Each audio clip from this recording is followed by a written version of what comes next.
welcome to another episode of Part of the Narrative. It's me, your girl Mara, the marvelous, miraculous, the magnificent. See, I'm getting it. Practice makes perfect. Repetition, that's what you do. So, welcome to my channel. To those who are new, welcome back. To those who are awesome, my channel is crazy and chaotic because I am crazy and chaotic. I've gotten through my intro. I had to film this because the video that I'm editing right now is too goddamn long, okay? It's way too long. It was an hour and 20 minutes, and I'm like, nobody wants to sit here for that. So I decided to break the video up, thus this intro. Thanks for playing along. Y'all enjoy the video. Bye-sies. Well, on that note, I love this story because it also kind of plays with that idea that like somehow we're all connected. Yeah. And I loved this. Like, All right. not the scariest story initially, but by the time we get to the end, I love the question that That's all the right. writer poses. This was just plenty saying, scary like, story. and I want you to keep this in mind. It's like, I what if, honestly felt I'm like crying. seeing some other spirit, something in the other world. Like you Yeah. see it, and then maybe somebody clear across the country sees the same thing. Yeah. Does that somehow bind you together? Are you somehow connected? Not through your own lives, but through an encounter you have with something in another plane, in another existence, in the afterlife. Yeah, I hadn't thought of that before. I hadn't either, and I think that this is set up so beautifully and is like creepy and weird, but also like, huh, okay. Cool. Yeah. Hello, Lindsay, Dan, and the crew. Hello. First off, thanks so much for Scared Death. My husband was living and working 2 hours away from home this past ski season, and my 9-year-old twins and I drove most weekends to see him. Wow. Northern Colorado's Highway 131 was our route, a rural area where we'd just see a handful of other cars and rolling hills and pale winter landscapes. Angus cattle pushing aside snow with their noses and bunches of deer contemplating crossings. The Scared to Death back catalog held us in good stead on these drives. It's been a fun something to bond over with the kids as they start to leave their young childhood behind and become ready for more sophisticated listening adventures. I've got a story for you. It's a hotel haunting with a twist. I've changed the name of the hotel, but other than that, it is 100% true. It starts in Alaska, almost 20 years ago, on a small adventure cruise I took with family and friends. Oh, My now made it husband mad. Jeff was the chief engineer on the boat. He looked so handsome in his dress uniform. My best friend orchestrated our first meeting. "Oh, chief engineer," she said, "can you please give my friend a tour of the engine room?" And, well, cue the Love Boat theme song. I was living in Southern California at the time, and Jeff and I did the long distance thing for a while, but a year and a half in, we decided to both move to Seattle to be together. Jeff took a job as a chief engineer at the Hotel Romer, a boutique hotel downtown, all brick and plump upholstery, marble floors that clicked under high heels, a fireplace in the lobby, and wine tastings each evening. Hotel engineers, in case you didn't know, Love keep wine. the building in shape and solve building-related Only problems. sweet wine, though. I don't We like rented bitter an old wine. house on Queen Anne Hill, cold and drafty, earthy colors on the walls, and views of a lush ravine. I worked from home, and once a week I'd drive down the hill in my two-door stick-shift Wrangler, pick up Jeff in front of the Stick hotel, shift. where, likely or not, he'd be sheltering I under can't the drive awning stick. to escape the drizzle, and we'd go to lunch. Our favorite was Chinatown, where we'd alternate between the stepping back in time places I'd visited with my grandfather as a child and the sleek, modern hipster joints. This day, we'd settled into seats at one of the new places tucked under the I-5 and ordered iced tea. We'd just decided on pad thai and curry when Jeff's phone rang. "It's one of my guys, I gotta take this," he said. As he listened, a shadow of concern crept over his face. "Lock the room," he said into the phone to his engineer. "Don't let anyone in. I'll be right there." Oh, And then he shit. looked at me and said, "I'm sorry, but we've got to go. There's an emergency at the hotel." "What is it?" I asked. But he just shook his head no and asked the waiter to bring the bill. We got to the car, I drove, and Jeff made some curt phone calls on the way. I dropped him in the alley on the side of the Romer, which was now full of police cars and fire engines, Oh my lights and God. sirens off. Jeff came back home from work that night, tight-lipped. Suicide was all he'd say. Rowdy found her. The woman was supposed to check out yesterday but hadn't, so they'd set him up to disable the security chain. When I got there, my boss was trying to get past him into the room, but he'd done what I'd asked and wouldn't let her in. She started arguing with me, saying it was her hotel, but I told her she didn't need to see what was in that room. Fire me if you want, I had said. But I'm ex-military, and trust me, let me deal with it. I'm trying to protect you. In the end, I got my way. He sighed, closed his eyes, shook his head, and I didn't ask any more questions. Fast forward 10 years. A happy marriage, 2 kids, and a move to Colorado later. Jeff and I were out on a date night while Grandma watched the kids. We grabbed pre-dinner beers at the Barley with its concrete floors and old ski mountain advertisements on the walls. It was spring, what we call mud season, after the mountain has closed and before the summer tourists arrive. A young bartender with long, straight, dark hair and a bee tattoo on her arm served us. We were the only ones there, and the 3 of us started to chat. The bartender had moved to town recently, and we got to talking about places we'd all lived. Seattle came up. "Oh, I was there a few months ago," the bartender said. "I went with my mom. We stayed downtown and had the best time." "Oh yeah? What hotel?" Jeff asked. "Oh, the Hotel Romer," she said.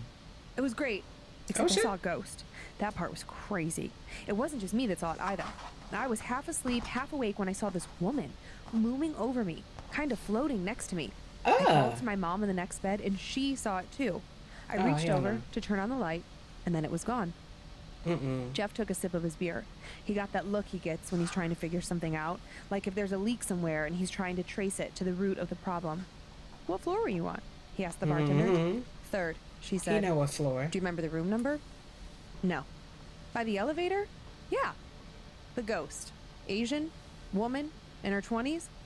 "Yes," she said. "You're giving me the chills. How do you know that?"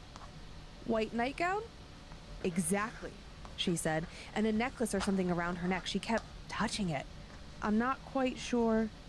Jeff turned to me and said, "Remember that day we went to lunch at that Thai place?" How could I forget?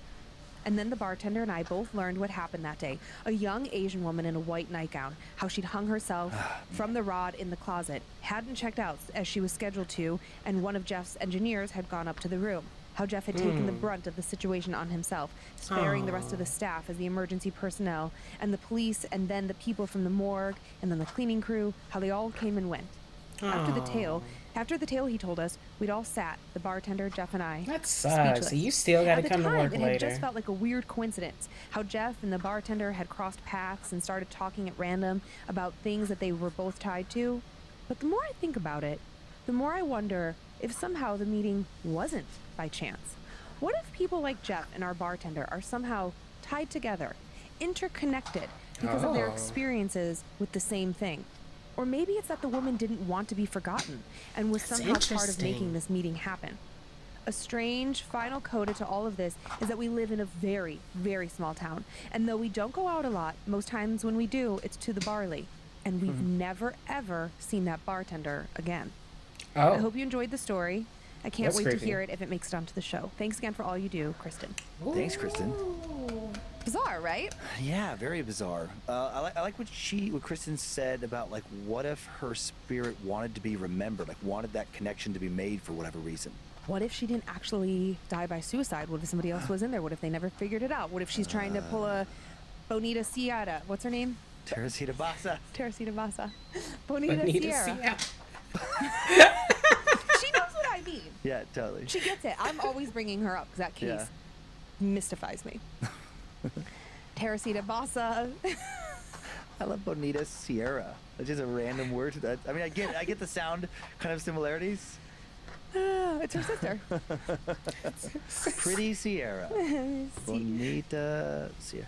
What it's been so? Is Bonita just pretty in Spanish? Sure. Yeah, like muy bonita. Yeah, no, I don't speak Spanish. I never took Spanish. I took Latin and German. Try again.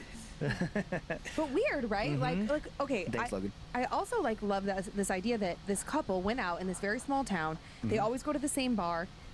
That bartender never to be seen again. That's weird. That is weird. I know that bartender deal. Like that. What is going on there? I know it sounds like she kind of alluded at the very end of that story. Like, was he a real bartender? But I mean, that's super strange because other people were seeing this person there too. But there were they? Because there was only Jeff and Kristen and the bartender in the bar. She says that at the very beginning, we went in, it was just the 3 of us. The bar was empty for all other intents and purposes. So was that like another ghost sharing the tale of? I don't know.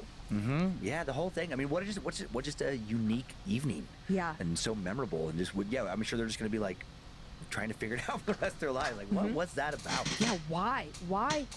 Like, what are the odds that you and I go out tonight? We don't live in a very big town. Yeah. And we go to bar A, and it's just us and the bartender, which already is like a little bit unusual. I know. Now I want to like find a story. What are you doing to those guys? Oh, I don't know. I just was getting excited with my hands, and they happen to be in my hands. What are they doing? I don't know. Like a rough sometimes. There are children that watch. Oh, sorry. Don't play rough with your toys. But I'm surprised I haven't come across that in just some like story from the web or from a book or something, because it's always like, with the bartender situation, there's like a place that's haunted, and the bartender is the one sharing like, oh yeah, you saw such and such in the bathroom. Of course, that's been happening for years. But I can't recall where the bartender themselves was the ghost, or somebody goes to a bar and then like in a probably more, I don't know, the story, the way it's shaped up in my mind is like they would go to the bar, and then later they'd be like, hey, what happened to Richie? Why isn't he working here anymore? And they'd be like, who? Exactly. All right, guys. That is freaky. I don't know. Yeah. Maybe it is I connected believe this all is back the to that hotel. end. Yeah. But it really did leave me with this thought. All right. Well, thanks so much for joining me. I love this channel. This is Scared to Death, part of Black Magic Productions. And they always do a fantastic job. This is a really good episode. I haven't been this creeped out by their stuff in a very long time. I am immensely surprised by how easy it was to get the hang of macrame. And my mom's birthday's coming up. I might as well keep making her something. I was going to make a netting for some of my stuffed animals so that I could put them all into one thing. But yeah, I'll make this for her instead. Let's go ahead and transition this bitch. This was a long episode, but this is my craft video, so these will be long. These will always be long. I hope you all enjoyed it. I really want their channel to get a lot more traffic, because as you can see, these people are freaking fantastic. Yeah, thanks for joining me. I hope you guys can sleep well tonight. I'm gonna watch some cartoons, and yeah, don't find the time, make the time. Stay passionate, and I wish you every happiness. Good night.